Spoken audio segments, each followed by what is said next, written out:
These are the top defensive players in the NFL so far in the 2022 season.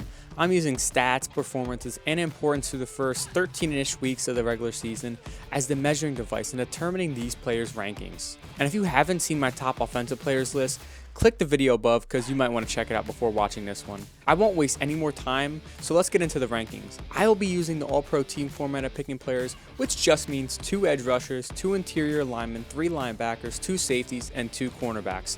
Let's start with our edge rushers. The edge rushers shouldn't be much of a surprise here to educated NFL fans, but I have Micah Parsons and Myles Garrett.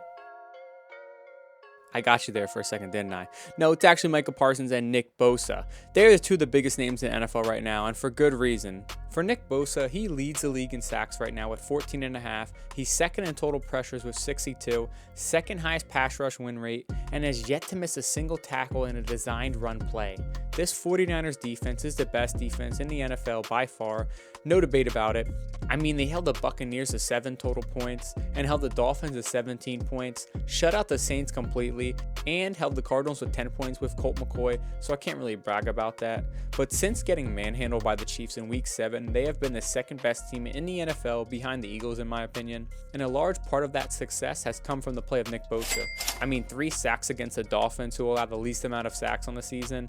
That's a game changer. Nick Bosa also stripped Andy Dalton at the end of the game to complete the New Orleans shutout. He is a game wrecker and just a freak in nature in general. A great teammate as I've seen in interviews, a player who plays with so much intensity and heart for the game, and he doesn't give up on plays. I mean, this dude has an endless motor, I kid you not. If you're a 49ers fan, you know exactly what I'm talking about. But I originally had Myles Garrett for this top spot until I saw the 3 sack game from Nick Bosa, and I saw the way Myles Garrett played against the Dolphins against Terron Armstead, and he got shut down honestly. And now moving on to the guy who I think should win Defensive Player of the Year, and it's looking like it might hold true as I predicted in week 4 on my TikTok. Micah Parsons, 2nd in total sacks, 4th in total pressures, 3rd best pass rush win rate, 3 forced fumbles, with 1 being returned for a touchdown, 4th in total tackles from an edge rusher, and has yet to miss a single tackle against a designed run play. And if you remember that graphic that I showed, Micah Parsons is also one of the highest double team guys in the league. He's a game wrecker. He ran right through the Vikings O-line, which was a primary reason that game got so bad as it did. And as a whole, the Cowboys are a top 5 defense this year.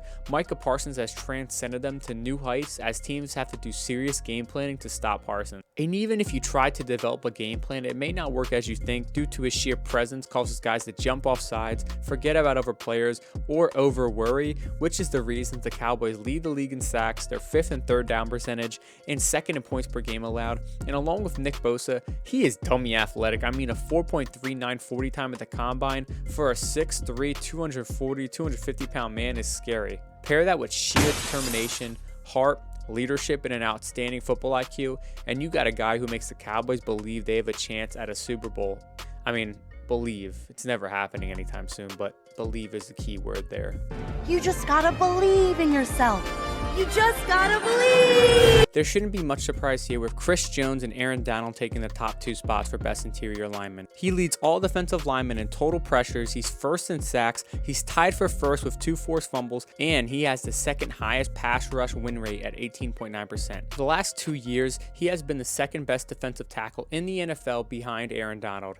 And he's not getting the recognition he deserves, but this year, he has become Mr. Number 1. His sheer power and ability to just push you back like a child is something you want from every defensive lineman, and even at 6'6", 310 pounds, he's still quicker than you expect and has the ability to explode off a line with his quick first step, and it's pretty much a problem for any offensive lineman to guard. But you expect a bull rush 90% of the time, but he has the ability to go right under you or right by you with his speed. He's the number 1 defensive tackle in the NFL right now, but Aaron Donald is still right there with him as he leads all defensive linemen in run stops and designated run plays. Aaron Donald is also 4th in total pressures and has the highest pass rush win rate with 19.1%, and has 5 sacks on the season as well. The Rams team as a whole took a total step back this season with injuries derailing their season. But anyway, Donald continues to dominate. I mean, even at 31 years old, he's still playing at an elite level, and there's nothing else to really say. I mean, dude is still a nightmare matchup for offensive linemen and a trouble for QBs to deal with, and a top 10 defensive player of all time. So until he falls off a cliff or retires, it's going to be hard to be better than him at defensive tackle. Moving on to the linebackers, the usual generals of the team, I'm going with TJ Edwards, and if you're not from Philadelphia, you're probably saying, who is that random guy? Well, let me inform you on one of the best middle linebackers in the NFL this year. This Eagles linebacker is number 7 in total tackles, allows a 63.7 passer rating when targeted, which is number 1 among linebackers. He's allowed 146 yards in coverage, which is ranked number 2 among linebackers. He's tied for first in pass breakups, 0 touchdowns allowed in coverage. With his play, this Eagles defense is a top 10 unit this year, allowing 18.8 points per game, number 7 in the NFL, allowing the least amount of passing yards per game. Throughout his tenure with the Eagles, all of his interviews show he's a great team player. He wants wins over anything and doesn't matter how he gets it. Great teammate, aggressive style. This man just brings it week in and week out. Next, I'm going with Bills linebacker Tremaine Edmonds. He's missed 3 games this season, but I won't take that away from him when he actually plays. He is an absolute menace on the football field. He's allowed the 8th least amount of yards in coverage this year, tied for second with 4 pass breakups, 87.9 passer rating when targeted, which is 12th best among linebackers, 6.9 missed tackle percentage, which ranks 10th best among linebackers. When he's healthy, Milano and Edmonds are the best linebacker duo in the league without a question.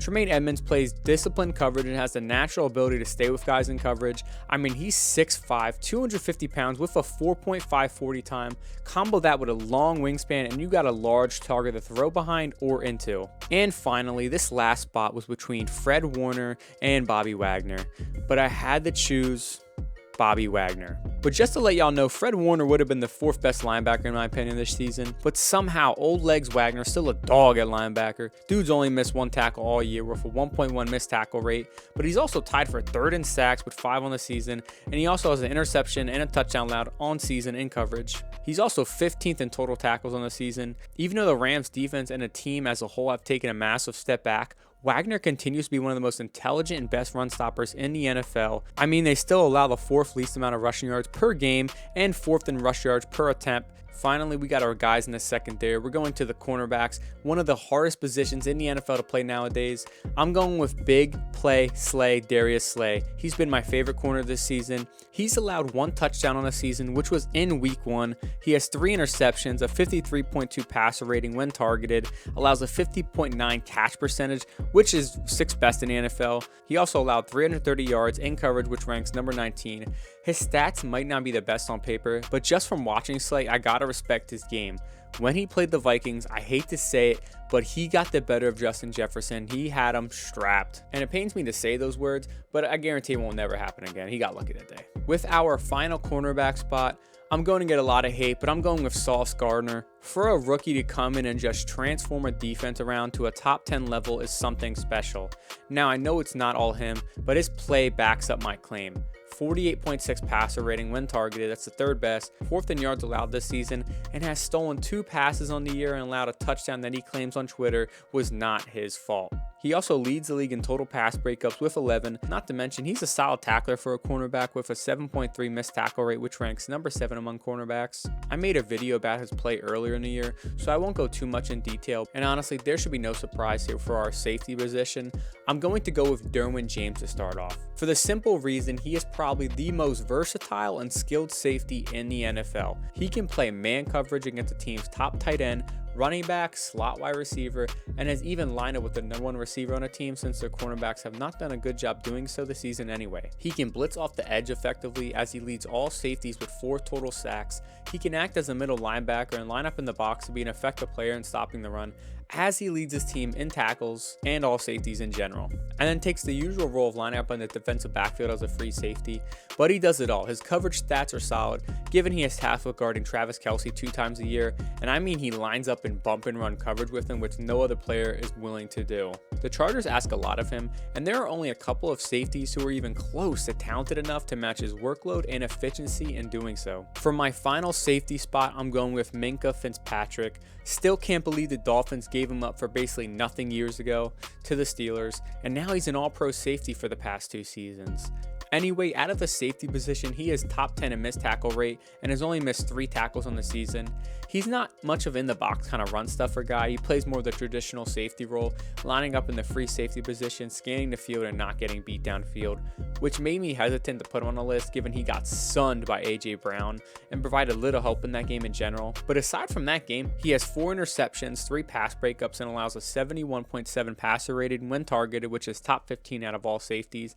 And if he really wanted to, he could have 2 touchdowns on the season. He got one against the Bengals in week 1 and then sealed the game against the Falcons a couple weeks ago that he could have took home for a pick 6, but made the 100 IQ play of just taking it out of bounds and winning the game easily.